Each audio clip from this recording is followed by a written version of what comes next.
সত্যি কথা বলতে এই জামাটা আমার কাছে অনেক লাগে, কারণ এই জামাটা যখনই আমি পরেছি তখনই কিছু না কিছু খুশির খবর পেয়েছি। তো তোমাদের বলছি কেন। তো পুরো ভিডিওটা দেখতে থাকো। তখন সকালে ছেলেকে স্কুল দিয়ে এসে তারপরে আমি যেহেতু রান্না করতে যাব, প্রথমে এই জামাটা চেঞ্জ করে নিচ্ছি। তো জানো সবার কাছে নাইটিটা এখনকার সবার পছন্দ হয়ে উঠেছে, তো আমারও তাই। তো স্কুল থেকে এসে প্রথমে নাইটিটা চেঞ্জ করে নিলাম। তো তারপরে এইদিকে আমি যেহেতু অনেক দিন ধরে মাংস খাই না, যেহেতু বড় বাড়ি নেই তার কারণে আনাও হয় না, ঠাকুমা দাদুও খায় না। তো আমি এইদিকে মাংস এনেছিলাম আর একটু বাজার করে এনেছিলাম। তো তার জন্য একটু মাংস মশলা করে নিচ্ছিলাম আর আলু টালুগুলো সব ছুলে নিচ্ছিলাম। তো আগের দিনের ঠাম্মি দাদুর তরকারি আছে, মাছের তরকারি আর ডাল। তো আমাদের বাড়িতে সেই জিনিসটা চলে, আগের দিন থাকলে খেয়ে নেয় সবাই, ঠাম্মি দাদু আমরাও। তো এইদিকে বলতে বলতে আমার কাটা হয়েছে, এই নিয়ে কেউ বাজে কমেন্ট করো না, কারণ সবার এক নয়। তো আমরা সবাই খাই, তো আমাদের কোনো অসুবিধা নেই। তো যাই হোক, এদিকে আমি সব কেটে নিয়েছিলাম, সেগুলো আস্তে আস্তে ধুয়ে নিচ্ছি, কারণ এরপরে আমাকে আবার মশলাটা বাটতেও হবে। আর আমি সব কিছু পরিষ্কার পরিচ্ছন্নভাবে করতে পছন্দ করি, এই কারণে আমি সব কিছু গুছিয়ে টুছিয়ে নিয়ে করি, একদিকে গুছিয়ে একদিকে করে নিই, কারণ আমার তাহলে সব দিকটাই ম্যানেজ হয়ে যায়। তো এইদিকে ভাতও বসিয়ে দেওয়া হয়ে গেছে, ভাতে আবার আলু সিদ্ধও দিয়েছি। তো আমি যেভাবে মাংসটা রান্না করি তার জন্য তার মধ্যে নুন হলুদ আর লঙ্কা গুঁড়ো দিয়ে মাখিয়ে রাখি, যেন মাংসের ভিতরে মশলাগুলো ঢোকে। তো যাই হোক, আবার আমি কিছু মাংস রেখেও দিয়েছিলাম মোমো খাবো বলে। তো কিন্তু সেই মাংস আমার আর বাড়িতে খাওয়া হয়নি। আর কেন আমার কাছে ওই জামাটা এতটা লাগে সেটা অবশ্যই তোমাদের বলছি। আর এদিকে আমি মশলাটা বেটেও নেব, তো বাটা হয়েও গেছে। আর এদিকে আমি কাজ করতে করতে টেবিল সব পরিষ্কারও করে নিচ্ছি, কারণ সব দিক দিয়েই করতে হবে। তো জানো তো, ওই জামাটা পরে আমি বিয়েও করেছিলাম। আচ্ছা, আর সেই দিন থেকে আমার জীবনটা বদলে গেছে। আমি এমন একজন মানুষকে পেয়েছি, প্রথমবার ঠকে গিয়েছি, কিন্তু দ্বিতীয়বার আমি একটা খুব ভালো মানুষ পেয়েছি। এসব বলতে নেই, মানুষের নজর লেগে যায়, তাও আমি বললাম। আর আজকে আমি আবার সেই জামাটাই পরেছি। আর সেই দিন আমারও একটা খুশির খবর, যেই দিন আমার বৌদি ডেলিভারি হওয়ার কথা ছিল 17 তারিখ, সেদিন ডেলিভারি হয়ে গেছে 9 তারিখ। তো আর আমরা যেটা চেয়েছিলাম, আমাদের ঘরে লক্ষ্মী এসেছিলো। তো তোমরা দেখতে পাবে সব ভিডিওতে, তোমাদের দেখাবো, কিন্তু আমি বলে দিলাম আগে থেকেই। তো এদিকে আমি মাংসও রান্না করে নিচ্ছি, পেঁয়াজ টিয়াজ দিয়ে দিয়েছি, মশলা, আর এদিকে টমেটো। আর আজকে আমার বাড়িতে কী হয়েছে জানো তো, বাজার করেছি দেখি কিন্তু লঙ্কা ছিল না। ঠাম্মি বলে উনি, আর বলেছিল বাড়ির থেকে নেবে, তো আসেওনি। তো আমাকে পুরোটাই শুকনো লঙ্কা দিয়ে রান্না করতে হয়েছে। এইদিকে আমার রান্না প্রায় কষানো হচ্ছে মাংস, এদিকে আর আমি এদিকে ঘরটা সব মুছে নিচ্ছি, ঝাড় দিয়ে নিচ্ছি, এগুলোই করে নিচ্ছি তাড়াতাড়ি করে। আর এদিকে ডালটাও গরম বসিয়ে দিয়েছি, মাছও গরম করে নিচ্ছি। আর এদিকে আমি মাংসের সাথে মশলাটাও কষিয়ে নিচ্ছি।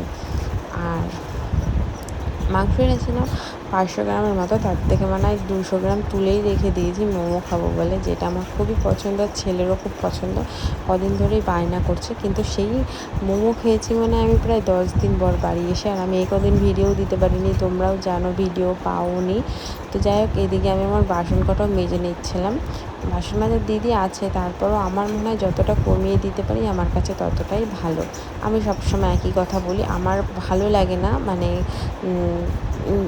নিজের বাসন নিজে মাজতেই ভালো লাগে। তারপরেও যেহেতু আমি যখন বাড়ি থাকি না তখন তো দাদু ঠাকুমার মাজতে হয়, তার জন্য এটা ওনাদের আগাগোড়াই রাখা ছিল। আমি তো 1 বছর ধরে এসেছি। তো যাই হোক, এদিকে আমি বেসিনটা একবার মেজে নিচ্ছিলাম, কারণ আমি তোমাদের বলতে পারো সবসময় পরিষ্কারই রাখি। তো আমি যখন বাড়ির থেকে আসি তখন কিন্তু রান্নাঘরের অবস্থা খুব খারাপ থাকে, তখন আমি কিন্তু সব কিছু ধুয়ে মেজে যাই, বাড়ির থেকে আসার পর আগে সেই কাজগুলো করি, তারপরে উপরে যাই। তো এদিকে আমার বাসন মাজা হয়ে গেছে, এদিকে মাংসও কষানো হচ্ছে, আর এদিকে আমি ঘরটাও মুছে নিচ্ছি। আমার ঘর আজকে আমি মুছতে পারিনি, কারণ দাদা যখন ফোন করলো আমাকে যে তাড়াতাড়ি আয়, তো আমি মাংসটা যেহেতু দাদু ঠাকুমা খায় না, তার কারণে আমি বাটিতে ঢেলে নিয়ে ছেলেকে স্কুল ছুটি করিয়ে তাড়াতাড়ি চলে গেছি। তো এদিকে ওর জন্য আমার নিজের ঘরও মোছা হয়নি, নিচের ঘর মুছে আমি চলে গেছি। আর এই লাঠি দিয়ে আমি মুছি না, হাত দিয়ে মুছি, কিন্তু আজকে কী মনে হলো ওই কারণে মুছে নিলাম। আর বাইরেটাও একটুখানি ঝাঁট দিয়ে নিচ্ছি, কারণ বাইরেটাও খুব নোংরা ছিল, তো ঝাঁট দেওয়াটা তোমাদের দেখানো হয়নি। তো আর এদিকে আমার মাংসও রান্না প্রায় কমপ্লিট। তো দেখলাম যেটা ভালোই টেস্ট হয়েছে, কাঁচা লঙ্কা দিয়ে নিতে গিয়েছে, লঙ্কার গুঁড়ো দিই, সেই টেস্ট হয়ে গেছে। আর এখন আমার মনে হয় রান্নাটা আমি মোটামুটি ভালোই করি, যতটা আমার মনে হয়। আমার বাড়ির লোকও খেয়ে বলে, তো চলার মতো অবশ্যই চলে যায়। মাঝে মাঝে তো অনেক বেশি ভালো করে ফেলি, মাঝে মাঝে খারাপ তো হয়েই যায়। তো যাই হোক, এইদিকে আমার মাংস রান্নাও কমপ্লিট। আমি বাসনগুলো বাইরে বের করে নেবো, এরপর গ্যাসটা সব পরিষ্কারও করে নেব। তারপরেই আমার কাছে খবরটা আসে, কিন্তু আমি তোমাদের আগে বলে দিয়েছি। আর এই দেখো আমার মাংসের কালারটা কেমন হয়েছে অবশ্যই জানিয়ে তোমরা। আজকে আমি মাংসতে গরম মশলাও দিইনি, ধনেপাতা দিয়েছি। তো যাই হোক, এদিকে আমি গ্যাসও পরিষ্কার করে নিচ্ছি, যেটা আমার রান্নার পরে যেটা আমার সবথেকে পরিষ্কার করা জিনিস আমার কাছে সবথেকে মানে ভালো দেখায়। তো এদিকে আমি পরিষ্কারও করে নিয়েছি, আর একবার গ্যাস মুছেও নিচ্ছি। তো তোমাদের সাথে অনেক কথাই বললাম, কিন্তু আমার জামাটা সত্যি অনেক লাকি। মানে যখনই জামাটা আমি অনেক দিন পর আজকে পরলাম, জানো তো। আর সেই দিন খুশি খবর পেয়েছি, তার জন্য মনে হয় আমি যখনই জামাটা পরি তখনই যেন আমার জন্য লাকি হয়ে ওঠে। আর এদিকে বাইরের বেসিনটাও পরিষ্কার করে নিচ্ছিলাম, কারণ খুবই ময়লা হয়েছিল ওই কারণে। আর তারপরে বাড়ি গিয়ে মানে বাপের বাড়িতে গিয়ে আমি খেয়ে নিচ্ছিলাম। এই দেখো মাংসের বৌদি মাছ রান্না করেছিল, আর ওকে একটু পরেই আমরা নিয়ে যাব আর আমাদের খুশির খবর আনতে। তো এইটুখানি ছিল ভিডিও।